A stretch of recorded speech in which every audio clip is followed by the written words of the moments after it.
3 দিন আগে বলেছিলাম যে শিবির মার খাবে ছাত্র দলের হাতে, জামায়াত শিবির কুত্তার মতো মার খাবে ছাত্র দলের হাতে। তার প্রতিফলন ঘটেছে আজকে নোয়াখালীতে। ছাত্র শিবিরের কাপুরুষ পোলাপাইন দরসুল কুরআন পড়তে গেছে মসজিদে, এলাকাবাসী ধৈর্যা, বিএনপি ছাত্রদল যুবদল ধৈর্যা এমন ফিটানি ফিটাইছে ভাই, এমন ফিটানি ফিটাইছে। হে জামাত শিবির মুনাফেক, একদিকে কোরআন পড়বি, নামাজ পড়বি, অন্যদিকে হিন্দুদের মন্দির পাহারা দিবি, মুক্তি পাহারা দিবি না? ছি ছি, কে শিখেছে ইসলাম তোদেরকে? আমাদেরকে ইসলাম শিখাস?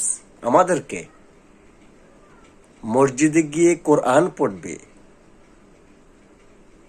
মসজিদের লাইট খরচ করবে, ফ্যান খরচ করবে, তোদের বাপের টাকা, সর্বস্তরের মানুষের টাকায় মসজিদের লাইট ফ্যান চলে। নামাজ শেষ হয়েছে, বেরিয়ে যা।